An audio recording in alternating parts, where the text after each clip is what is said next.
ये देखिए, ये सेंटेंस मेरा यहाँ से स्टार्ट हो रहा है और यहाँ पर ये सेंटेंस खत्म हो रहा है। तो आप मुझे बता सकते हैं कि इसमें मेरा मेन वर्ब क्या है पूरे सेंटेंस में? Is. Is, very good. Is आपका मेन वर्ब है। हाँ जी। तो इज अगर आपका मेन वर्ब है, इसका मतलब क्या है कि ये इज से पीछे वाला जो पार्ट है सारे का सारा, फॉर से लेके यहाँ तक, ये सारे का सारा आपका सब्जेक्ट है। तो ये यहां से लेके यहां तक ये जो एक्टिविटी है, आगे उसने लिखा इज रिमार्केबल अचीवमेंट। तो मेरे लिए सबसे इंपॉर्टेंट चीज इस पैराग्राफ में अगर मेरे को लिखना हो कि सबसे इंपॉर्टेंट क्या है, तो मैं सिर्फ ये लिखूंगा कि ये एक रिमार्केबल चीज। क्या रिमार्केबल चीज थी? अब थोड़ा थोड़ा इसमें से अंडरलाइन करेंगे। 270 किलोमीटर का ट्रेवल करते हैं, ठीक है। 270 किलोमीटर ट्रेवल करना, कैसे ट्रेवल करना? क्रॉस द सैंड, और आगे उसने कुछ डेजर्ट का नाम लिखा है। इतना लंबा ट्रेवल करना जो है वो एक रिमार्केबल अचीवमेंट है। समझ आ गया यहाँ तक? आगे यहाँ पर आगे आगे डिस्कोर्स मार्कर हम इसको सर्कल कर देंगे। बट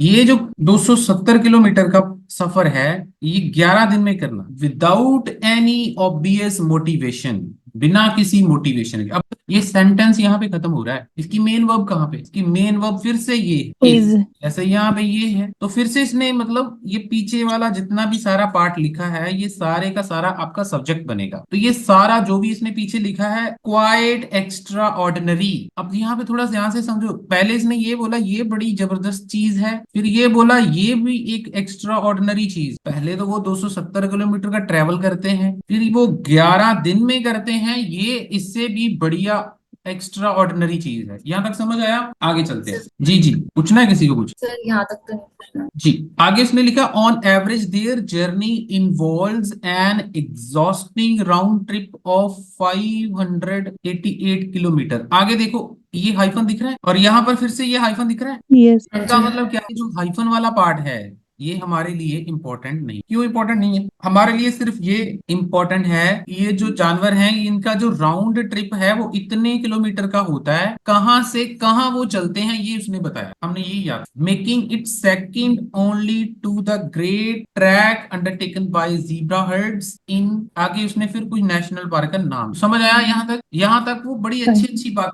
इनके फेवर में सारा कुछ बोल रहा है। ये पैराग्राफ हमें ना पॉजिटिव वाइब्स दे रहा है सारे का सारा ही। एक उनकी अच्छी अचीवमेंट है, एक्स्ट्रा ऑर्डिनरी है, इतना वो राउंड ट्रिप लगाते हैं। ये जो 588 का राउंड ट्रिप लगाते हैं वो जीब्रा हर्ड में इनकी कोई सेकंड ग्रेटेस्ट अंडरटेकन कुछ इसने लिखा है, कुछ से पॉजिटिव ही लिखा है। फिर यहाँ पे थोड़ा सा चेंज किया, however what is even more incredible. अभी इनक्रेडिबल का मतलब होता है जिस चीज के ऊपर हम विश्वास नहीं करते। जैसे मान लो इंडिया हारा हुआ मैच जीत जाए, मान लो आपको लग रहा था कि इंडिया मैच हार जाएगा, आपने टीवी बंद कर दिया, आप सो गए, सुबह उठ के देखा, आपने देखा इंडिया जीत गया। तो जब कुछ पॉजिटिव तरीके से हम विश्वास नहीं कर पाते उसको इनक्रेडिबल बोलते हैं। तो और भी ज्यादा इनक्रेडिबल क्या था रिसेंटली जिसके बारे में हमने कुछ सुना नहीं, कुछ ऐसा भी था।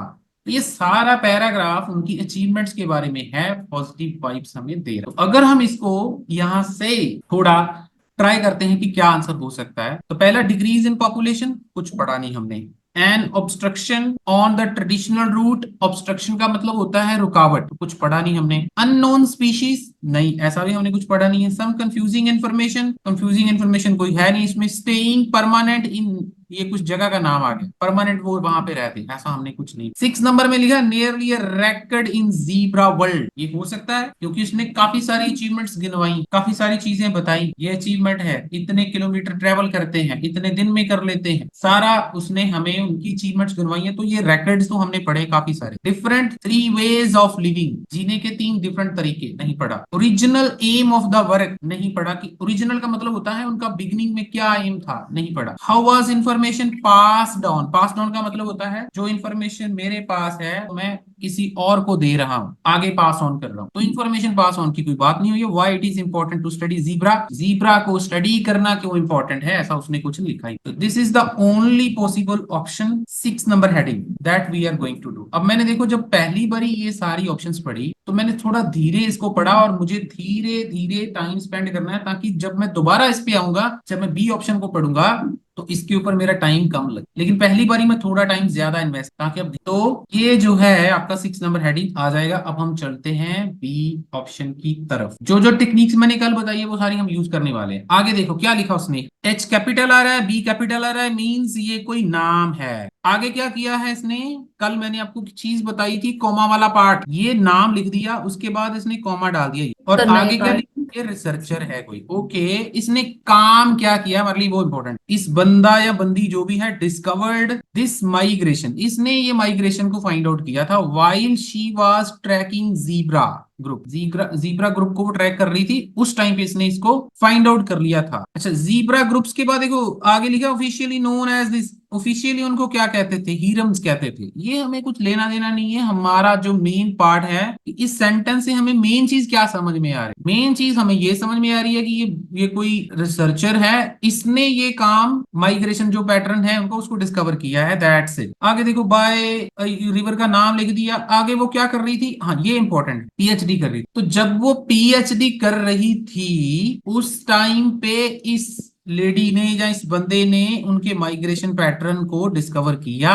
That's it. आगे क्या लिखा, ईच हीरम, हीरम का मतलब वो ग्रुप जो है उसमें क्या चीज होती, कंसिस्ट ऑफ ए स्टैलियन, उसमें क्या होता है, स्टैलियन होता है। स्टैलियन काइंड ऑफ छोटा घोड़ा जो होता है ना, बच्चा जो होता है उसको बोलते हैं, या फिर मेल जिसको बोलते हैं। और उसके साथ 7 और 8 मेयर्स होती है, जो फीमेल होती है, विद जुवेनाइल फोल, फोल मतलब जो छोटे बच्चे होते हैं। तो ये ग्रुप कैसा, ये जो ग्रुप है, क्योंकि हीरम जो है हीरम ग्रुप होता है, तो ये जो ग्रुप है उस ग्रुप में कितने, एक मेल होता है, बाकी फीमेल होती हैं, और कुछ उनके साथ बच्चे होते हैं। There is no loyalty between zebra beyond their social group. तो मतलब वो अपने ग्रुप से बाहर नहीं जाते, कहने का मतलब उसका। Through harems often gather into so called herds. अच्छा, हर्ड्स भी झुंड को बोलते हैं, तो जो ये इकट्ठे होते हैं इसको झुंड बोलते हैं। फॉर हर स्टडी, ये देखो वो स्टडी कर रही है। यहाँ पे भी हमने पढ़ा था कि वो पहली बार उसने इनको फाइंड आउट किया था जब वो पीएचडी कर रही थी, और ये ग्रुप में क्या होता है, कितने बंदे होते हैं, ये सारा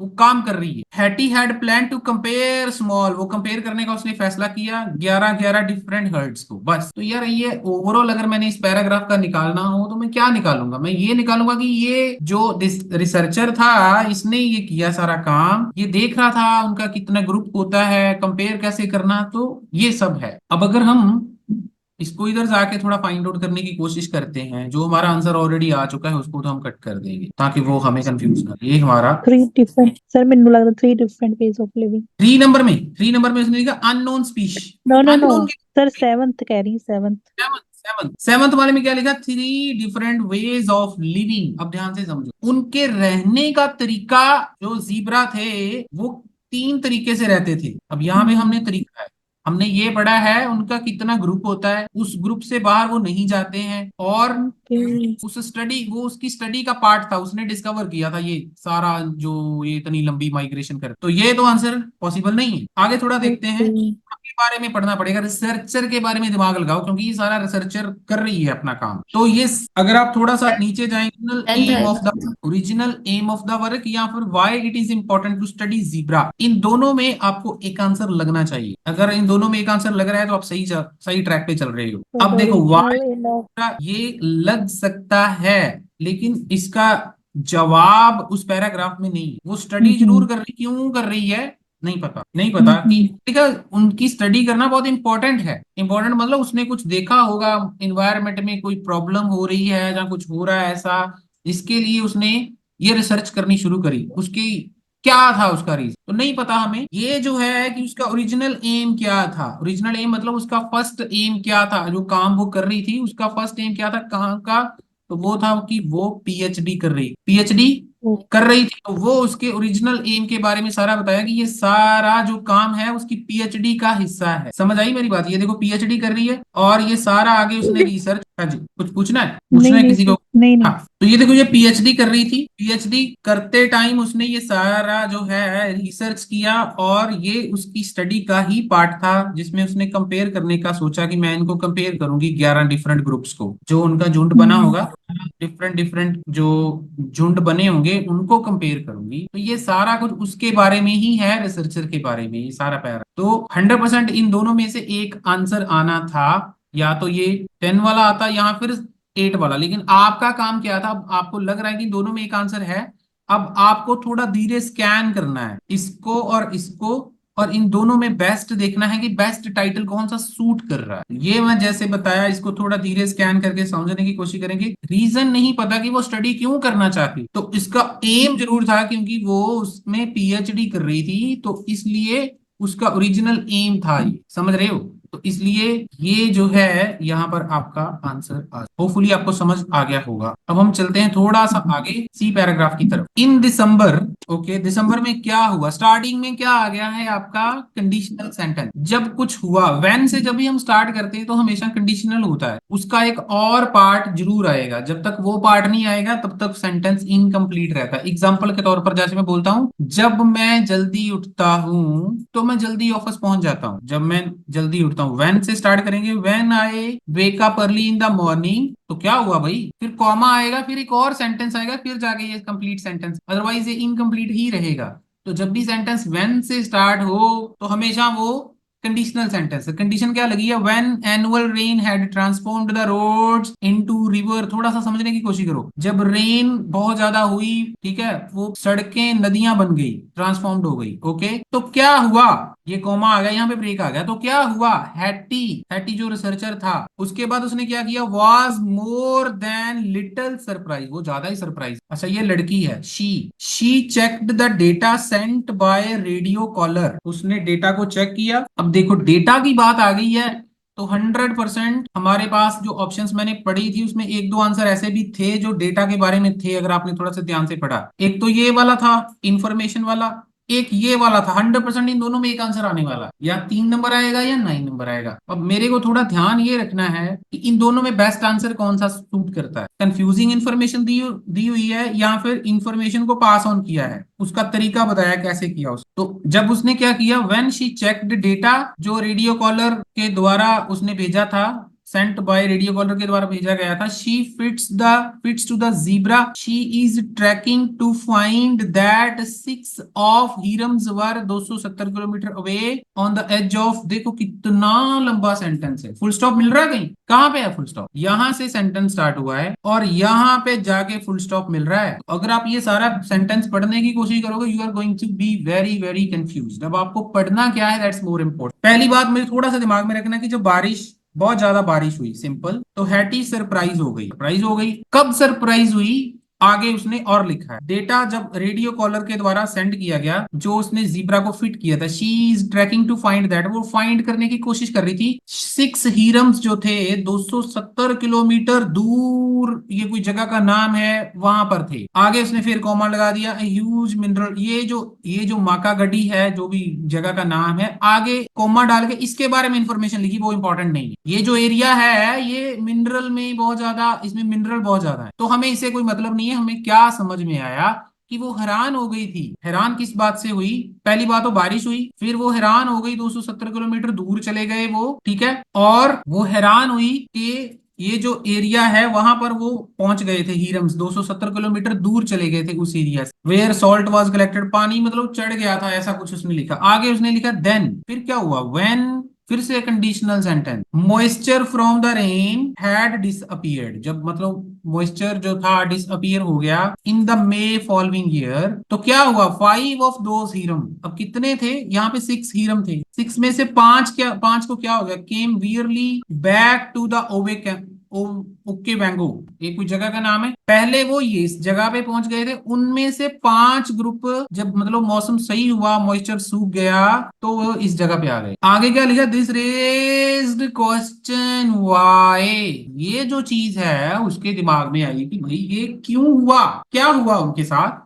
कि 5 ग्रुप जो है वो यहां पर क्यों पहुंच गए हैं, जबकि 6 ग्रुप तो यहां पर थे। आगे उसने कहा despite plentiful supply of food water, वहां पर अच्छा फूड भी था, खाना भी मिल रहा था, उसके बावजूद, ये जो डिस्पाइट है ना, ये डिस्कोर्स मार्क, उसके बावजूद वो वापस इस जगह पे आ गए, इसको छोड़ के, मैं जो मकागडी जगह है उसको छोड़ के, ठीक है, ये सारा उसने लिखा और इससे उसने क्वेश्चन रेज किया। बस हमें आगे पढ़ने की जरूरत नहीं है, क्योंकि यहां तक ही हमारा मिल जाएगा। ये जो क्वेश्चन रेज हुआ है उसके बाद उसने वाई लगाया है, और यहाँ पर 2 आपको डॉट्स भी दिख रहे हैं, तो बाकी सारा इसी का ही बताया हुआ है कि वो क्या क्या चीजों के बारे में क्वेश्चन रेज कर रही थी। अब यहाँ पे हमारे पास क्या आंसर होना चाहिए? डिक्रीज इन पॉपुलेशन नहीं आएगा, ऑब्स्ट्रक्शन नहीं आएगा, कोई अननोन स्पीच के बारे में हमने पढ़ा नहीं। कंफ्यूजिंग इन्फॉर्मेशन हो सकता है क्योंकि पहले उसने पढ़ा कि 6 ग्रुप जो थे वो माकागढ़ी में थे, फिर 5 वापस आ गए। माकागढ़ी में पानी वगैरह अच्छा नहीं था, बारिश हुई थी, और यहाँ पर मौसम ठीक था, फूड सप्लाई थी, लेकिन फिर भी वो वहां पर कैसे आ गए, कुछ ऐसा इसने लिखा था। तो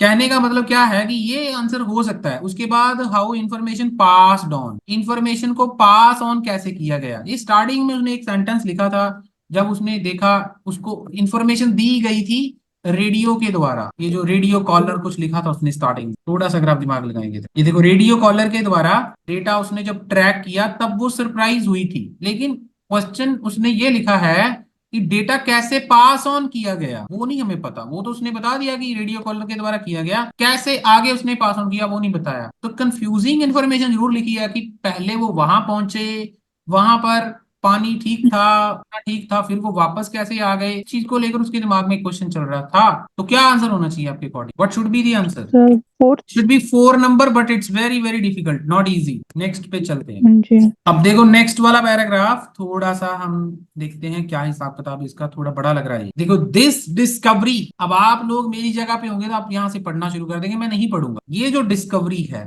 कौन सी डिस्कवरी है मुझे नहीं पता। क्या डिस्कवरी है उसके लिए मुझे जाना पड़ेगा दोबारा से पिछले पैराग्राफ में, पहले पढ़ना पड़ेगा क्या डिस्कवरी करी थी उसने। ये क्वेश्चन खड़ा हो गया था, पानी फूड सब कुछ है, ठीक है, फिर भी क्या हुआ कि वो इधर क्यों, सॉल्ट पैन की तरफ उन्होंने अपना प्लान ड्रॉ क्यों किया, बीइंग ड्रॉन ईस्टवर्ड की तरफ क्यों आए। Even more difficult to understand, वो और ज्यादा उसको समझ नहीं पा रही थी। What made 6 of the groups travel so far while other 5 remained, वो 5 यहाँ पे क्यों रह गए और 6 वाले उधर दूर क्यों गए थे, इस चीज को लेकर वो समझ नहीं पा रही थी। और ये जो उसने डिस्कवरी करी थी, उसने एक बज क्रिएट कर दिया रिसर्च कम्युनिटी में। बज का मतलब होता है जिसके बारे में बातें होनी स्टार्ट हो जाए। सारा रिसर्च जगत, सारे साइंस जगत में ये जो डिस्कवरी उसने करी थी कि यार 5 उधर 6 उधर जाते हैं, फिर 5 वापस आ जाते हैं, ये जो डिस्कवरी उसने करी थी उसने एक बज क्रिएट कर दिया। राइट, अब देखो बज क्रिएट करना शुरू कर दिया। आगे उसने क्या, I decided to visit Hattie and आए क्या है, अब यहाँ पे मुझे बताएंगे आप आए का क्या मतलब, आए कौन है यहाँ। जब रीडिंग के पैसेज में आए लिखा हो तो उसका मतलब होता है राइटर, जिसने ये टेक्स्ट लिखा है, पढ़ रहे हो। तो ये जो राइटर है कहता मैंने हैटी को विजिट करने का फैसला किया। शी एक्सप्लेन्ड दैट सेंचुरी एगो large number of Botswana zebra and this resulting in competition for grass made migration essential. उसने बताया उसको कुछ के इतने सेंचुरी पहले ये जीब्रा जो थे, पता नहीं वो, उनका आपस में ग्रास को लेकर कंपटीशन था, इसलिए वो माइग्रेशन करते, एसेंशियल था उनके लिए। One of the migration track went from this to this, ये आगे उसने रूट बता रखा कि माइग्रेशन कहां से कहां करते थे, यहां पर आ गया डिस्कोर्स मार्कर। बट इन 1960, अब यहां पे समझो थोड़ा सा, एक सदी पहले की कहानी ये बता रहा है कि पहले ऐसे होता था, लेकिन 1960 में क्या हुआ, जायंट फेंस लगा दिए गए, स्टॉप कर दिया गया उनको, and other diseases spreading between wild life and domestic, मतलब उनको तारबंदी कर दी थी। फेंस का तो आपको पता ही होगा ना, फेंस का पता है ना, फेंस का मतलब तारबंदी, तार लगा देना, तार लगा दिया गया था ताकि वो, उनको कोई बीमारी थी वो दूसरे जानवरों को ना लग जाए। One of these went across migration track, ये थोड़ा डिफिकल्ट लग रहा है, हम इसको छोड़ सकते हैं, बाद में देख सकते हैं। अगर आपको थोड़ा लग रहा है पढ़ सकते हो, मैं हूं तो मैं छोड़ दूंगा इसको, क्योंकि ये काफी ज्यादा कंफ्यूजिंग इन्फॉर्मेशन सी दी हुई है। तो I will just directly move to this one. As a zebra live to up to 20 years, जीब्रा 20 साल तक जिंदा रहते हैं, जीब्रा 20 साल तक जिंदा रहते हैं।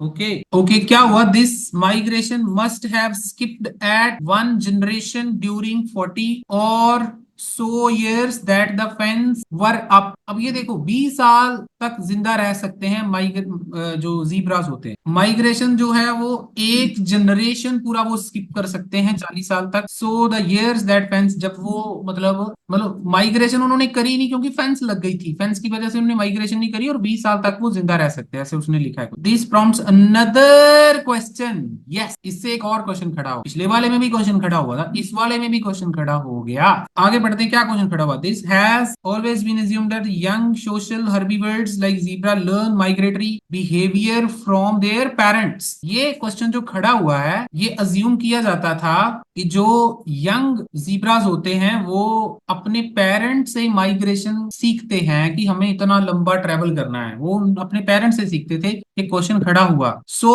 How did the largest generation learn, जो बड़ी जनरेशन थी वो कैसे सीखती थी, एंड वेयर वो कहाँ पे जाते थे। Not from their parents prevented them, जो उनको रोकते थे। Did they follow another species such as elephant, we never know. अब देखो यहां पर दो आंसर आपको थोड़े से पॉसिबल लग सकते हैं। एक तो अननोन स्पीच वाला लग सकता है, एक लग सकता है ये जो क्वेश्चन खड़ा हुआ इंफॉर्मेशन वाला। अब हम थोड़ा सा पीछे चलते हैं और देखते हैं इन दोनों में कोई आंसर हमें क्या पॉसिबल लग सकता है। एक तो अननोन स्पीशीज वर्ड यूज किया है, ध्यान से समझो। अननोन स्पीच नहीं है, स्पीशीज, ज्यादा ज्यादा जानवर की बात हुई, एक से ज्यादा जानवर की बात हुई, समझ रहे हो? तो लेकिन वहां पर सिर्फ एलिफेंट की ही बात हुई, तो ये वाला तो कट हो जाएगा, ये नहीं है। दूसरा है इंफॉर्मेशन कैसे पास ऑन होती है, इंफॉर्मेशन कैसे पास ऑन होती है, बिल्कुल ये वाला आंसर क्यों हो सकता है। थोड़ा सा अगर आप इसको देखेंगे तो ये वाला आंसर इसलिए हो सकता है क्योंकि वो कंफ्यूज थी कि यार इनको कैसे पता चलता है कि इतना लंबा माइग्रेशन करना है। तो इसने ये लिखा कि उनके पेरेंट्स से उनको पता चलता था कि हमें, वो सीखते थे। Zebras learn migratory behaviour from their parents, अपने पेरेंट्स से सीखते थे। So how did the latest generation learn when and where to go, मतलब ये कहाँ जाना है, क्यों जाना है, ये सारा वो अपने पेरेंट्स से सीखते थे। Not from the parents who were, not from the parents who were prevented from migrating. हालांकि पेरेंट्स खुद को उनको माइग्रेट करने से रोका गया था, लेकिन वो पेरेंट्स से ही सीखते थे। Did they follow another species, क्या वो दूसरों को, दूसरे जानवर को, तो मतलब कैसे इंफॉर्मेशन उन तक पहुंचती थी। कभी इसने लिखा है, मतलब उसका कहने का मतलब कि अज्यूम किया जाता था कि वो पेरेंट्स से सीखते थे। फिर इसने ये बोला कि वो पेरेंट्स तो खुद ट्रेवल नहीं करते थे, उनको तो रोका गया था। फिर इसने बोला वो कोई और जानवर जैसे एलिफेंट वगैरह है क्या उनको फॉलो करते थे, हमें नहीं पता। तो ये इंफॉर्मेशन उन तक कैसे पहुंचती है कि हमें इतना लंबा ट्रेवल करना है, ये इंफॉर्मेशन वो कहाँ से सीखते थे, इसी पैरा, ये सारा जो है इसी के बारे में लिखा हुआ है। तो यही जो है वो बेस्ट इसका आंसर रहेगा। अब हमारे रह गए हैं दो हेडिंग, को भी थोड़ा देख लेते हैं। एफ पैराग्राफ में क्या लिखा है। हैटी points to conclusion that there were several zebra population adopting different behaviour. लो जी आ गया जी, ਜਿਹੜੀ ਮੈਂ ਤੁਹਾਨੂੰ ਹੁਣੇ ਗੱਲ ਦੱਸ ਕੇ ਹਟਿਆ ਸੀਗਾ ਪਹਿਲੇ ਵੀ। ਡਿਫਰੈਂਟ ਬਿਹੇਵੀਅਰ ਨੂੰ ਉਹ ਫੋਲੋ ਕਰਦੇ ਨੇ, ਡਿਫਰੈਂਟ ਪੋਪੂਲੇਸ਼ਨ ਬਿਹੇਵੀਅਰ ਹੁੰਦੇ ਆ ਉਹਨਾਂ ਦੇ। ਅੱਗੇ ਕੀ ਲਿਖਿਆ ਉਹਨੇ, ਫਸਟ ਪਹਿਲੇ ਵਾਲਾ ਆਇਆ, ਆਪਾਂ ਨੂੰ ਪੜਨ ਦੀ ਲੋੜ ਨਹੀਂ। ਆ ਸਾਰਾ ਉਹਨੇ ਪਹਿਲਾ ਬਹੀ, ਸੈਕਿੰਡ ਵਾਲਾ ਆ ਪਿਆ ਆ ਸਾਰਾ ਉਹਨੇ ਦੂਜਾ ਲਿਖਿਆ, ਸਮਝ ਗਏ ਜੀ। ਇਹ ਆ ਗਿਆ ਤੁਹਾਡਾ ਫਾਈਨਲ। ਸੋ ਆ ਸਾਨੂੰ ਸਾਰਾ ਪੜਨ ਦੀ ਲੋੜ ਹੈ ਨਹੀਂ, ਸਾਡਾ ਆਨਸਰ ਸਟਾਰਟਿੰਗ 'ਚ ਹੀ ਹੈਗਾ ਵਾ। ਇਹਨਾਂ ਦੇ ਪੋਪੂਲੇਸ਼ਨ ਦੇ ਤਿੰਨ ਡਿਫਰੈਂਟ ਬਿਹੇਵੀਅਰ ਨੇ, ਜਾਣੇ ਕਿ it's gonna be very easy for us. So we are going to write 7 number option directly and we are going to cut this. मैंने जो कल बोला था आपको कि जैसे आप थोड़ा नीचे वाले पैराग्राफ में जाएंगे मिलेंगे आपको, आपको फंसना नहीं। हम थोड़ा सा आगे चलते हैं। एंडेंजर्ड स्पीशीज, एंडेंजर्ड स्पीशीज क्या होते हैं? एंडेंजर्ड होते हैं जो स्पीशीज खतरे में होते हैं। Tend to grab the headline, जो खतरे में, जिनको खतरा होता है, जो खत्म होने वाले हैं, वो हमेशा हेडलाइन पकड़ते हैं। So it's refreshing for relatively abundant animal like zebra to be centre attention for once. कह रही है कि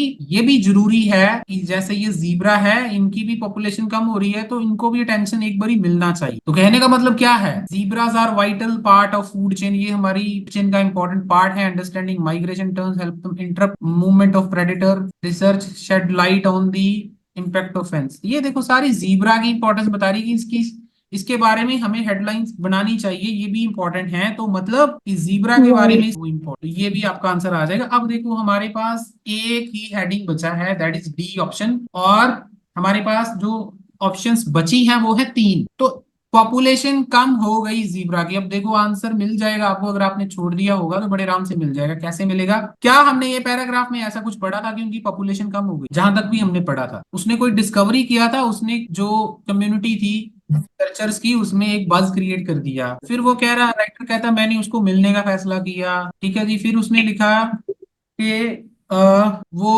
ग्रास के लिए उनमें कंपटीशन चलता था, कुछ ऐसा इसने लिखा। फिर इसने लिखा कहाँ से वो कहाँ ट्रेवल करते थे, कुछ ऐसा लिखा। तो लेकिन जो यहाँ पे इसने लिखा है कि ये जो है क्या कहते हैं, पॉपुलेशन डिक्रीज है, ये तो हमने नहीं पढ़ा। अब बच गए हमारे पास दो। एक है परमानेंटली वो मकागढ़ी में रहते थे। परमानेंटली तो वो रहते नहीं थे एक जगह पे, वो तो ट्रेवल करते रहते थे। परमानेंटली कहाँ रहते थे, वो रहते ही नहीं थे। वो देखो यहाँ से यहाँ आ जाते, तो परमानेंटली वो कहीं पर भी हमने पढ़ा ही नहीं, वो बोलो ट्रेवल करते रहते। तो ये भी हमारा हेडिंग नहीं आएगा। तो this is the possible heading obstruction. Route में ऑब्स्ट्रक्शन उनकी आई थी, ऑब्स्ट्रक्शन मतलब रुकावट। तो ये रुकावट उनको काफी ज्यादा देखने को मिली थी। यहाँ पर आप थोड़ा सा नीचे जाएंगे ना, जहां पर लिखा उसने ऑब्स्टेकल वर्ड इसने यूज किया है। मतलब मेरा कहने का ये है कि अगर आप इसको डिटेल में नहीं भी पढ़ते हो तो भी आपको मिलने के चांसेस रहेंगे। तो समझ आया आप लोगों को ये कैसे करने हैं? हाँ जी सर। ठीक है जी। देखो टिप्स जो होते हैं वो काम करते हैं, ऐसा नहीं है कि टिप्स काम नहीं काम करते हैं, लेकिन पहले आपको टाइम इन्वेस्ट करना तो समझना पड़ता है। अब मैंने देखो कितनी सारी चीजें आपको बताई, मैंने हाँ कल जी। जो चीज को आधार बनाकर सारा आपको सोल्व करके दिखाया है, समझ रहे हो। कल मैंने तीन चार चीजें आपको बताई थी, वो कौन सी तीन चार चीजें थी? एक मैंने आपको बोला था पंक्चुएशंस का, तो वो मैंने जैसे पहला पैराग्राफ हमने पढ़ा, पहले पैराग्राफ में ही मैंने आपको देखो कितनी सारी चीजें सिखाई। एक तो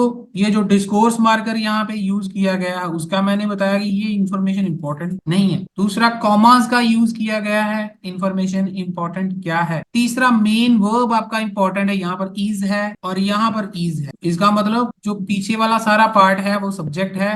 तो मुझे समझना है कि ये जो पूरी एक्टिविटी है वो एक रिमार्केबल अचीवमेंट है, तो रिमार्केबल अचीवमेंट इंपॉर्टेंट है। इसमें से कुछ कुछ पॉइंट मैंने मार्क डाउन कर लिए। फिर ये 11 दिन का ट्रेवल, ये भी एक एक्स्ट्रा ऑर्डिनरी चीज है। तो जल्दी चीजें बनाने में मुझे हेल्प मिल गई, ये मैंने कट कर दिया, ये इंपॉर्टेंट नहीं था। ठीक है जी। फिर उसके बाद ये वाला सेंटेंस पढ़ा और मैं सीधा पहुंच गया कि क्या आंसर, समझ रहे हो। उसी प्रकार से एक और हमने पैराग्राफ पढ़ा था जिसमें बहुत लंबा सेंटेंस दे रखा, बहुत लंबा। जैसे वो कौन सा सेंटेंस था, वो ये वाला सेंटेंस, यहाँ से स्टार्ट हुआ यहाँ पे एंड हुआ, हमें समझ ही नहीं आ रहा था यार इतना लंबा सेंटेंस कैसे पढ़े। फिर दूसरा मैंने आपको बोला कंडीशनल का समझाया, कंडीशनल जब भी आएगी उसका दूसरा पार्ट जब तक नहीं आएगा वो सेंटेंस इनकम्प्लीट रहेगा, उसकी सेंस नहीं बनेगी। तो वो चीजें आपको बताई। कॉमर्स का आपको बताया कैसे यूज करते हैं, समझ रहे हो। फिर आपको ये जो हेडिंग्स होते हैं इनमें से हमेशा दो क्लोज हेडिंग लगेंगे। आप दो क्लोज हेडिंग में से फिर आपको बेस्ट चूज करना होता है। उसके लिए अब दोबारा से एक बारी पैराग्राफ में जाके अच्छे से रिसर्च करके देखेंगे दोनों में बेस्ट हेडिंग। अगर मान लो जैसे हमने एक हेडिंग पढ़ा था ये वाला इंफॉर्मेशन वाला, वो कौन सा था, एक ये वाला हेडिंग था और एक शायद कौन सा, एक ये वाला था। अब मेरे को ये पता है कि दोनों में एक ही आंसर आएगा। अब मैं बहुत बड़ा बेवकूफ होऊंगा अगर मैं इसको छोड़ दूंगा, मतलब मैं फिर भी तुक्का मारूंगा कि चल ये लगा देते हैं यार। ऐसे ही नहीं है, आपने सारा मेहनत कर लिया, मेहनत करने के बाद यार इतने हेडिंग्स में से अब 10 हेडिंग है, 10 में से आप दो पे पहुंच गए हो, तो ये कंफर्म है कि दो में से एक आएगा। तो यार आप थोड़ा सा टाइम और इन्वेस्ट करो इस पैराग्राफ के ऊपर और इनमें से कोशिश करोगे, ट्राई करोगे तो आपको 100% इन दोनों में एक एलिमिनेट हो जाएगा। आपसे बड़ा बेवकूफ कोई नहीं होगा अगर आप लोग इतनी मेहनत करके तुक्का मार, समझ रहे हो। तुक्का हम उस सिचुएशन में मारते हैं जब हमारे पास टाइम ही नहीं है, ऑप्शन ही नहीं बच रहा कुछ, क्या करें, उस केस में आप मार सकते हो, लेकिन आपको कोशिश यही करनी है। फिर तीसरे नंबर पर लास्ट पे आपको जो मैंने कल बताया था फर्स्टली सेकेंडली वाला, वो हमें एफ पैराग्राफ में जाके मिला। तो मैंने कल भी बोला था पहली दो लाइन वाले आंसर तीसरे पैसेज में जाकर कम हो जाते। देखो टाइम ओवर होने वाला, 1 मिनट से कम। तो यहाँ पे फर्स्टली दिख रहा है, सेकेंडली दिख रहा है, फाइनली दिख रहा है। तो मैंने बोला था आपको कल नहीं पढ़ना, तो मैंने नहीं पढ़ा, यहाँ से मुझे आंसर मिल गया। दैट हम्म,